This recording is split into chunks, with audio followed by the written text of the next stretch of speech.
آل Makran transport union کی کال پر مسافر coaches اور مزدہ ٹرکس کا ہب میں سمیت کوسٹل ہائی وے اور RCD شاہراہ پر چیک پوسٹوں پر ٹرانسپورٹروں کو تنگ کرنے کے خلاف ہڑتال گزشتہ 7 روز سے جاری ہے۔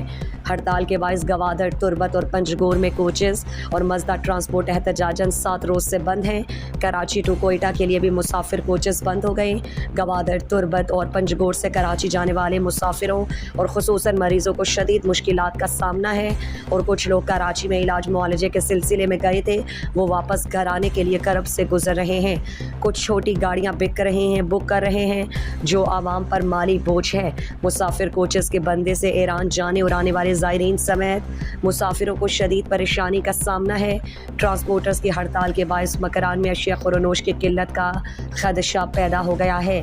آل مسافر کوچز کے ہڑتال کے باعث رینٹ کار والوں کی چاندی ہو گئی، منہ مانگے کرایہ وصول کرنے لگے۔ مکران ٹرانسپورٹ یونین کے نائب صدر رفیق قاضی اور سندھ اور بلوچستان کوچز آنرز ایسوسی ایشن مکران ڈویژن کے صدر نوید اقبال شاذئی نے بتایا کہ ہم میڈیا کے ذریعے اور براہ راست انتظامیہ اور حکومتی نمائندوں کو مسلسل کہتے چلے آ رہے ہیں کہ مکران ٹو یوسف گوٹ پولیس سمیت مختلف فورسز ٹرانسپورٹرز کو تنگ کر کے کاروبار کرنے نہیں دیا جا رہا ہے، لیکن کوئی ہمارے مسائل کو سنجیدگی سے نہیں لیا جا رہا۔ اگر رویہ یہی رہا تو احتجاج کو وسعت دے کر سخت کریں گے۔ حکومت سنجیدگی کا مظاہرہ کر کے ٹرانسپورٹرز کے خدشات کو دور کریں اور عوام کو ریلیف دینے میں کردار ادا کریں۔